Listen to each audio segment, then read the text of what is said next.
지금 내가 여러분을 주와 및 그 은혜의 말씀에 부탁하노니 그 말씀이 여러분들을 능히 든든히 세우사 거룩하게 하심을 입은 모든 자 가운데 기업이 있게 하시리라.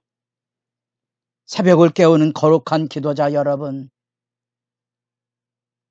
예수 그리스도의 피로 값주고 산 교회를 섬기는 영광을 온 마음에 겸손과 눈물과 시련을 이겨내는 영광으로 여러분의 매일의 삶을 아름답게 누벼갈 수 있기를 바랍니다. 오늘 우리가 읽어갈 하나님의 말씀은 사도행전 20장 28절에서 38절까지의 말씀으로서 그 유명한 이 밀레도의 고별 설교입니다. 우리가 어제 이 예루살렘에 올라가는 사도 바울의 결기에 찬 하나님의 운명적인 부름,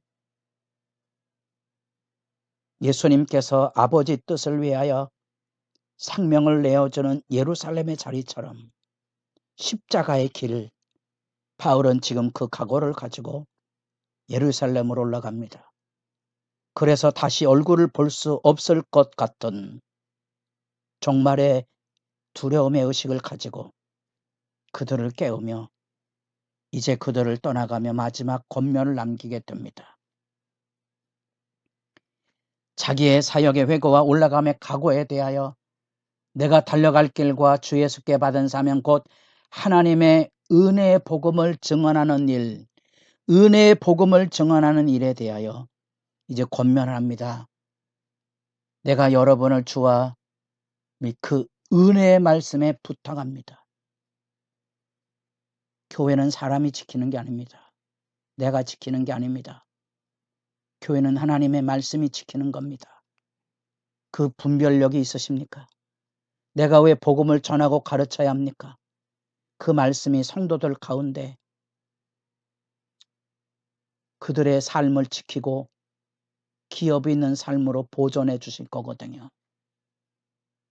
목숨을 걸고 전해야 될 복음이 있습니다. 많은 사람들이 교회당에서 주님의 일을 한다고 그럽니다. 그 일은 뭘로 하는 겁니까? 말씀을 전하고 가르쳐서 모본으로 하는 겁니다.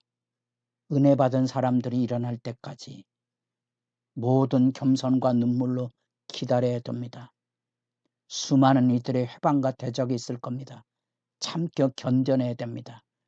왜냐하면 말씀을 들은 사람들은 주님의 일꾼으로 일하게 될 것이기 때문에 그렇습니다.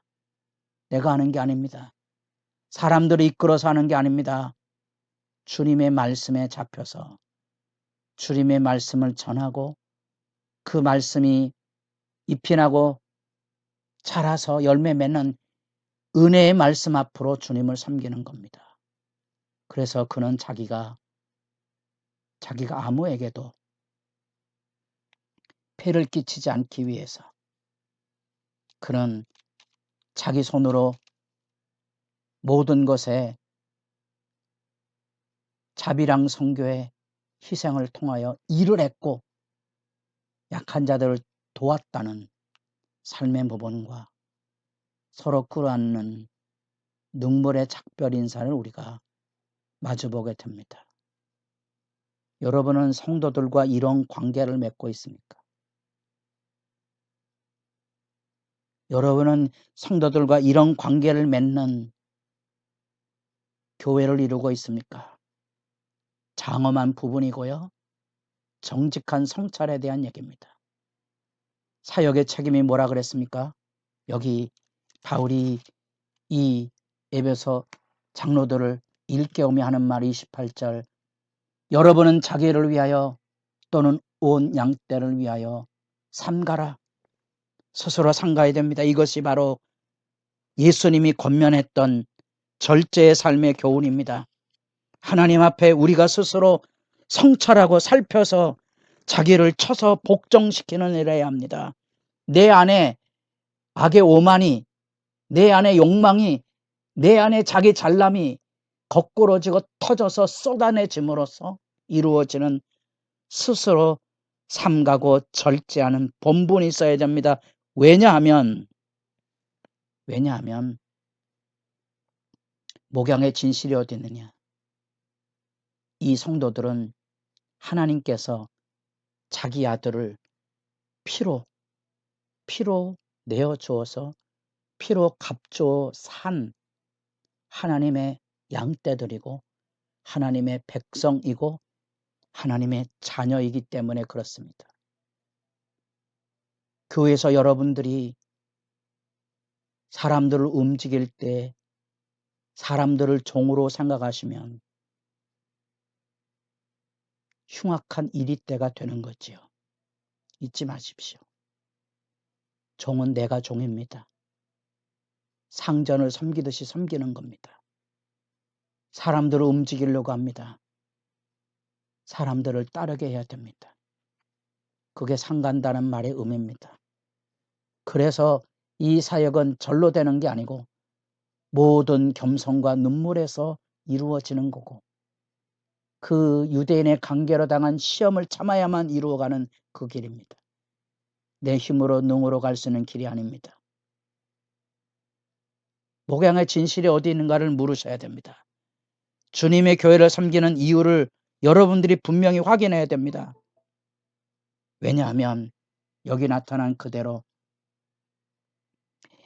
내가 떠난 후에 사나운 이리가 여러분에게 들어와서 그 양떼를 아끼지 아니하고 자기를 따르게 하려고 어그러진 말하는 사람들이 일어날 줄을 내가 아노라.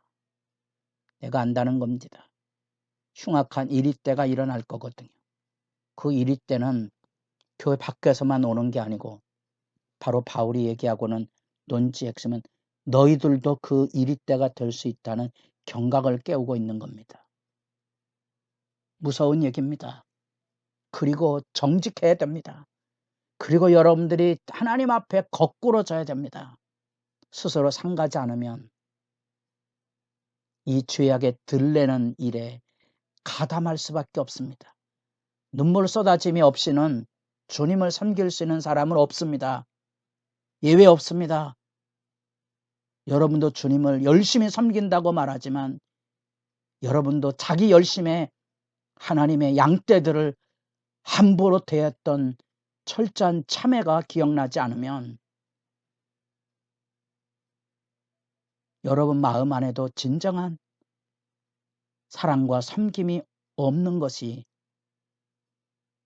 나타나게 될 것이고 여러분의 누군가에게 은혜의 복음이 아닌 자기 복음을 전해서 그 자기 복음으로 사람들을 여기 나타난 그대로 자기를 따르게 하려고 사람들을 지배하고 움직이려 했던 악의 모습들이 비추어지게 될 것입니다. 그래서 31절에 얘기합니다. 여러분 읽게요. 내가 3년이나 밤낮 쉬지 않고 눈물로 각 사람을 훈계했던 것을 기억하고 눈물의 가르침 3년 동안 울부짖었던 바울의 삶을 기억해보고 그 다음에 깨어있으라는 겁니다. 이거는 하나님 앞에서의 삶의 본본입니다. 바울의 삶을 기억해내는 겁니다. 이건 명령입니다. 깨어있으라. 지금 내가 주와 및 그 은혜의 말씀에 부탁합니다. 교회를 장로들에게 부탁하는 게 아닙니다. 교회는 사람들에게 부탁하는 게 아닙니다. 은혜의 말씀에 부탁하는 겁니다. 내가 혼신을 다하여 이 은혜의 말씀을 모든 겸손과 눈물로 모든 시련을 참고 누구에게든지 복음을 전했다면 말씀에 부응이 있을 것입니다. 그 영광이 있어야 됩니다. 부응은 말씀의 부응입니다. 제가 사도행전은 성령의 행전일 뿐만 아니라 말씀의 행전이라 그랬습니다. 사람들의 마음에 이 말씀의 역사가 있어야 되는 거지요. 엑스폴로 74로 이루어졌던 한국교회 부흥운동의 시점에 그리스도의 피 묻은 복음을, 그리스도의 피 묻은 복음을 민족의 가슴마다 심는 거죠. 그래서 성령의 푸르른 계절을 기대하고 있는 겁니다.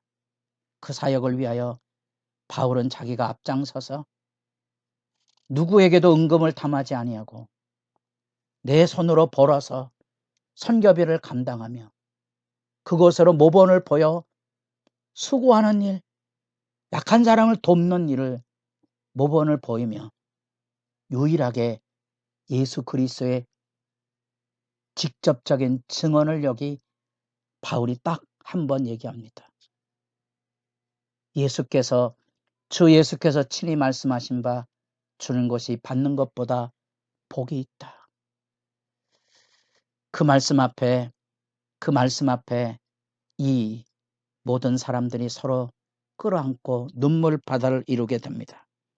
그 눈물의 부르짖음은 마치 지옥불의 고통에 부르짖는 것 같은 저 마음 밑바닥에서 쏟아져 나오는 영혼의 교제의 눈물입니다.